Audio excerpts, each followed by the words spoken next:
Estoy en Leópolis, esta es la ciudad más grande del oeste de Ucrania, y detrás de mí está la magnífica ópera. ¿Sabías que lo construyeron en solo 3 años, cerca de 1900? Es impresionante.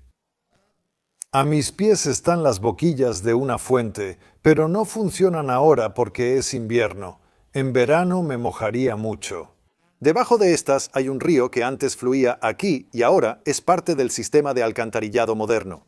A finales del siglo XVIII, todo fue pavimentado y la ciudad prosperaba. Leópolis estaba en la encrucijada de muchas rutas comerciales y era una ciudad mercantil próspera. Y estaban construyendo todos estos grandes y magníficos edificios barrocos a mi alrededor.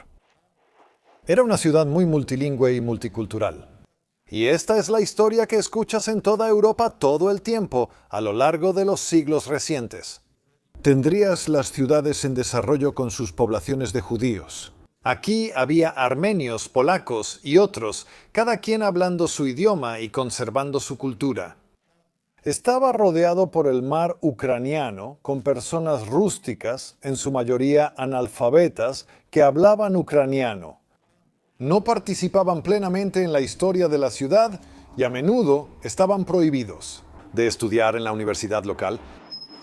No contar con un idioma propio, escrito y difundido ampliamente, te resta poder. Y a medida que los diferentes poderes dominantes que llegaron hacían lo suyo, frecuentemente querían reutilizar los mismos lugares. Este tema se repite en la historia europea. Buscan usar sitios simbólicos para mostrar que controlan ahora. Así que estos solo eran 2 calles separadas, antes con un río que las atravesaba. Pero luego, cuando llegaron los soviéticos, quisieron unificar esta zona y decir, miren, esta es la calle principal que atraviesa el centro del pueblo. Le dieron un nombre glorioso, Calle 1 de Mayo. Después de la Revolución Rusa, eso no duró mucho porque llegó el Tercer Reich y pensaron que Plaza Adolf Hitler sonaba mucho mejor. Aquí hubo una escultura en forma de anillo que simbolizaba la unificación nazi, justo donde estoy. Pero luego, cuando los soviéticos liberaron la zona de nuevo, eso, como era de esperarse, fue retirado y esto se convirtió en la Avenida Lenin. Pero hoy esto es la Avenida de la Libertad, lo cual quizá describe el sentimiento actual de los habitantes locales. Cuando desmantelaron el monumento a Lenin, descubrieron que sus cimientos estaban hechos de lápidas locales. Junto a esta zona abierta estaba una reconstrucción moderna de la muralla medieval de la ciudad. Aquí también verás un gran monumento de bronce. Aquí hay muchas fechas importantes en la historia de la ciudad, casi todas señalando eventos tristes. Tantas invasiones y muchas víctimas demacradas del Holodomor, la gran hambruna bajo Stalin. Aquí ves la mano codiciosa de un sacerdote. 3 sacerdotes están desgarrando el país. Entre ellos, el sacerdote ortodoxo ruso tiene su mano sobre Crimea. Esta es una escultura de Taras Shevchenko y como puedes ver, era muy alto. Está fundido en bronce, al igual que esta enorme pieza de escultura detrás de mí. De hecho, fue fundida en Argentina por ucranianos, parte de la diáspora ucraniana que vive en Argentina hoy en día. Fue diseñada aquí pero fundida allá, y es profundamente simbólica. Ahora, se dice que hay más monumentos a Shevchenko que a cualquier otra persona en el mundo. Él es parte de la identidad nacional ucraniana. Fue un poeta y pintor que comenzó su vida en servidumbre por contrato. Pero fue aceptado por una academia y llegó a convertirse en un gran pintor. Y, especialmente, en un poeta que defendió la poesía escrita específicamente en ucraniano. Por mucho tiempo, muchas personas tenían en casa una Biblia y sus obras. Y no solo es un defensor de la identidad ucraniana, sino también de la resistencia ucraniana a la influencia externa. Esta ola de simbolismo de 12 metros tiene a la Virgen María en la cima y a varios héroes nacionales debajo. Shevchenko no era de esta ciudad, es una figura nacional. Aquí está la versión mini para que las personas ciegas la sientan y pulan, con texto en braille. Había una parrilla en forma de corazón, con listones con nombres atados. La etiqueta aquí dice algo como no olvides a quienes han muerto por su país y a quienes están cautivos. Aún así, Banksy Warsia. La Brigada Azov se ha convertido en un cuerpo completo y destacado en este conflicto. Pero dicen que muchos de sus soldados que han sido capturados están siendo maltratados. Esta es la iglesia de la guarnición de los santos apóstoles Pedro y Pablo, antes iglesia jesuita. Después de la Segunda Guerra Mundial, los soviéticos decidieron que era mejor usarla como depósito de libros. En 2011 volvió a ser una iglesia y hoy en día está siendo restaurada. Esta iglesia es una iglesia católica griega que, al igual que el anglicanismo inglés, es una denominación de compromiso que sirve de puente entre el catolicismo polaco y la iglesia ortodoxa ucraniana. Fíjate que tiene tanto el altar de una como los iconos de la otra. Aquí ves una fotografía de una base militar que fue completamente destruida, excepto por una cruz, esta cruz. En 2014, la operación antiterrorista. Así es como la llaman. Aquí. Necesitaban un término más llamativo, y mucha gente de Leópolis respondió al llamado. Cada foto aquí es de una persona de esta ciudad que murió en esa operación y está enterrada aquí. Y solo te estoy mostrando aproximadamente la mitad de ellos.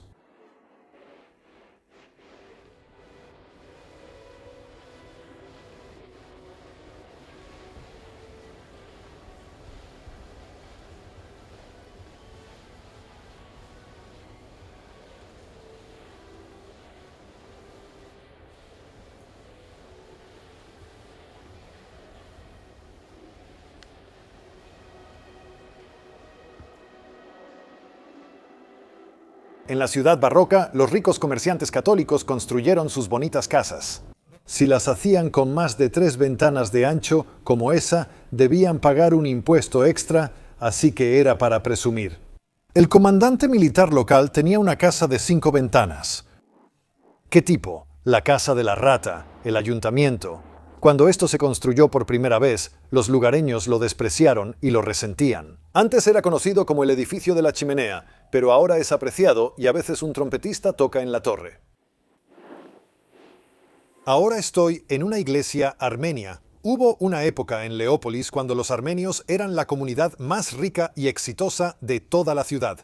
Luego vino la guerra y tras la Segunda Guerra Mundial observaron la situación. Y no querían estar en el Imperio Soviético, así que se marcharon, se fueron de aquí y se dirigieron a...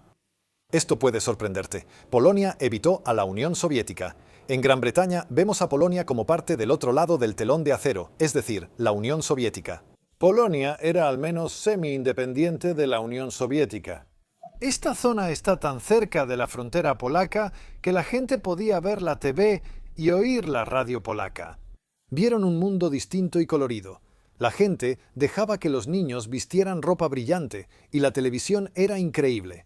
Así que para ellos el mundo polaco era uno de aspiración. Y después de la caída de la Unión Soviética, la gente empezó a regresar, los armenios empezaron a regresar a Leópolis y han comenzado a renovar esta bonita iglesia armenia.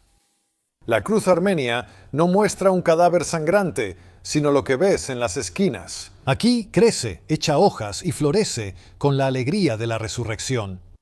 En Gran Bretaña solemos olvidar que nuestras iglesias medievales eran diferentes antes de la Reforma, ya que ahora estamos acostumbrados a su aspecto protestante. Pintadas en una explosión de colores, no pasó desapercibido que muchas de las figuras en los murales de esta iglesia tenían un parecido sorprendente con el equipo de pintores que las representó. Esto incluyó al Jesús pelirrojo, que aquí no fue bien recibido. Esta pintura, claramente del siglo XX, muestra figuras cuyos pies están en llamas y no pueden tocar el suelo.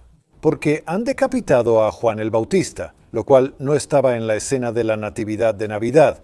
Podríamos estar en Croydon. Aquí vemos la procesión fúnebre de un obispo santificado, a la que se han unido los espíritus de monjes o frailes muertos, representados con simples líneas blancas. A la izquierda, San Jorge, que no fue el santo patrón turco de varios lugares como Inglaterra, a la derecha, llevando al niño Jesús por un río. San Cristóbal, patrón de los viajeros en todo el mundo, también de los armenios. El fraile alegre está alegre porque está borracho. Estoy parado afuera de un bar llamado La Lámpara de Queroseno, y aquí pueden ver una lámpara de queroseno muy grande. Pero, ¿por qué es esto significativo? Bueno, Leópolis, puede que no lo sepan. De hecho, este es el lugar de nacimiento de la lámpara de queroseno, y aquí tenemos una escultura de Jan Sek, quien fue su desarrollador. Él fue el primero en encontrar una manera de refinar el petróleo, que está disponible en abundancia aquí en la geología natural de la región. Dicen que buscaba convertir esto en alcohol, pero ocurrió un desastre y obtuvo queroseno. Al final estuvo bien, pues vio que tenía una aplicación útil. Y así, con su nariz afortunada y su dedo del pie inusualmente afortunado, desarrolló la lámpara de queroseno. Un año después del invento, surgió algo nuevo: cirugías nocturnas. Apuesto a que lograré que él tome una foto de esa lámina de acero conmigo. Aquí hay 2 vitrales, o al menos supongo que son hermosos. No puedo decir qué tan hermosos son porque están detrás de tableros de aglomerado que incluso en el oeste de Ucrania hoy se usan para protegerlos de explosiones. Detrás de esta lámina de acero hay una talla de madera del siglo XVIII de la crucifixión. Me dijeron que este café se llama Armenia, es una cafetería. En el siglo XVIII en Gran Bretaña, Londres tenía muchas cafeterías y varios escribían panfletos sobre temas controvertidos. Las cafeterías eran espacios para reuniones y el surgimiento de ideas, incluso revolucionarias, y en Leópolis también tenían esa función. Antes de la Segunda Guerra Mundial había muchas cafeterías aquí, pero desaparecieron durante la guerra. Luego, en la era soviética, no había café. Increíblemente, unas 5 cafeterías lograron sobrevivir de alguna manera. Esta se estableció en los años 70. Aquí los disidentes sembraron la revolución. Luchaban contra el Imperio Soviético. Y desde 1990, cada revolución que ha tenido lugar en Ucrania ha tenido algunas de sus semillas sembradas aquí. Las ideas en las cafeterías se compartían, e incluso si las protestas masivas reales ocurrían en otro lugar, tal vez en Kiev, este lugar tuvo un papel. Sin embargo, una gran diferencia entre las protestas más recientes es que los disidentes anteriores, los de los años 70, muchos de ellos fueron enviados a gulags. Conocí a un estadounidense que vivió en Rusia de 1998 a 2002 y presenció el ascenso de Putin. Quería comentar algo, así que lo escuché. Este es un país que no forma parte del Imperio Ruso. Esto es claramente diferente a Rusia. Este es un país europeo que desea el Estado de Derecho, desea la democracia y que cada ciudadano tenga un voto y su propia voz. Esta nación es multicultural y multiétnica, respeta esas diferencias, a diferencia de Rusia, donde predomina la etnia rusa. Es un país muy distinto a Rusia. Y cada vez que Rusia y Moscú en particular ha tenido un momento de debilidad, este país ha intentado escapar y siempre ha sido subyugado. Una vez más, cuando Rusia se levanta y recupera su poder, no puede volver a suceder. Ucrania es europea, Ucrania es independiente, Ucrania tiene una identidad propia y una cultura propia. Y si permitimos que esto suceda, que ocurra esta subyugación, no se detendrá en Ucrania. No significa tanques en los campos elíseos, significa que hay una amenaza desde Moscú que impondrá su orden en Europa. Si los europeos y los occidentales en general, incluidos los estadounidenses, piensan que pueden escapar de esto simplemente apaciguando al loco y a los locos en el Kremlin y la idea del poder imperial ruso, entonces no se detendrá con Ucrania. No necesariamente será una guerra, no necesariamente serán tanques, como dicen, o barcos rusos en Portsmouth. Solo significará que Rusia tendrá dominio indebido sobre Europa. Si europeos y occidentales lo ignoran, siembran las semillas de su desaparición. Eso es lo que hago. Vaya, está bien, eso es lo que él hace. Muy bien, lo dejaremos ahí. Me llevaron a un bar-cafetería-galería de arte increíblemente moderno llamado Saiga, que estaba orgulloso de su pasado inconformista.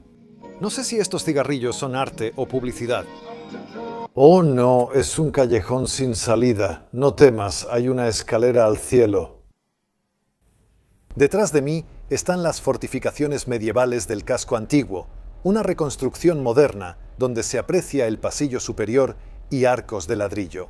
Creo que aún queda algo de mampostería original en la parte baja.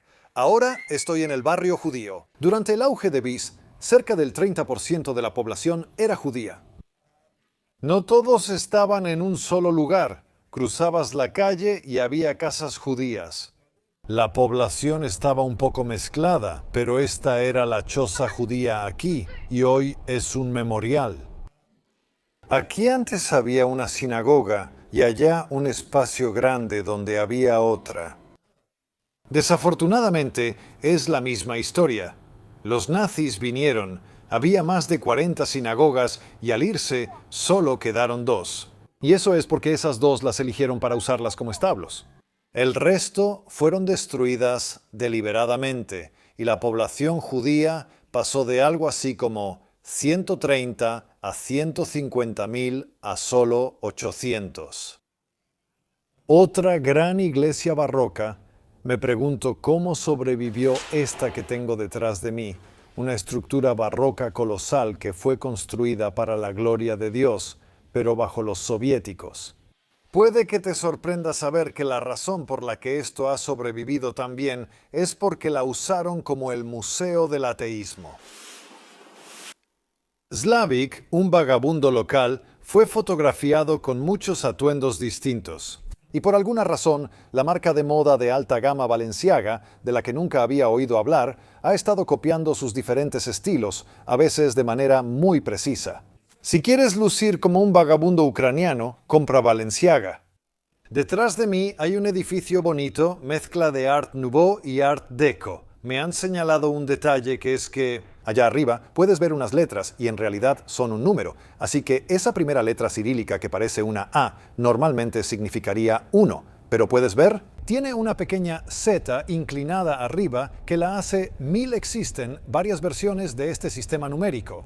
La siguiente letra sola vale 900. No existe el 0.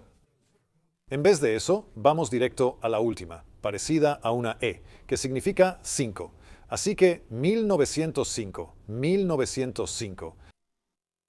Oye, Santa Santa, oye. Aquí está el exterior de las fortificaciones de la ciudad y fuera es buen lugar para construir uno de estos o aquellos edificios. ¿Lo ves? Tiene paredes muy gruesas y no tenía muchas ventanas. Creo que después le agregaron algunas. Es un arsenal, ahí guardas tu pólvora. No quieres que una de esas cosas se incendie, y mucho menos cerca o dentro de tu ciudad. Y detrás de mí, aquí tenemos una estatua de Iván Fyodorovich. Y él fue un pionero de la imprenta, y especialmente de los idiomas en esta región, en estas partes. Y se ha convertido, si se quiere, en el padre de la imprenta y de la palabra impresa. Y todo ese mundo para la Unión Soviética, y los soviéticos querían que lo enterraran en Rusia, pero nunca pudieron encontrar su cuerpo. Aparentemente querían hacer algo similar con Potemkin cuando fueron a Jersón. Hace poco entraron a una catedral y desenterraron su cuerpo, pero luego, según dicen, lo perdieron. Detrás de mí hay una escultura con ese cerdo, pero no puedes verla porque la cubrieron con tablas para protegerla de ataques aéreos. El texto menciona que la verás otra vez tras la victoria.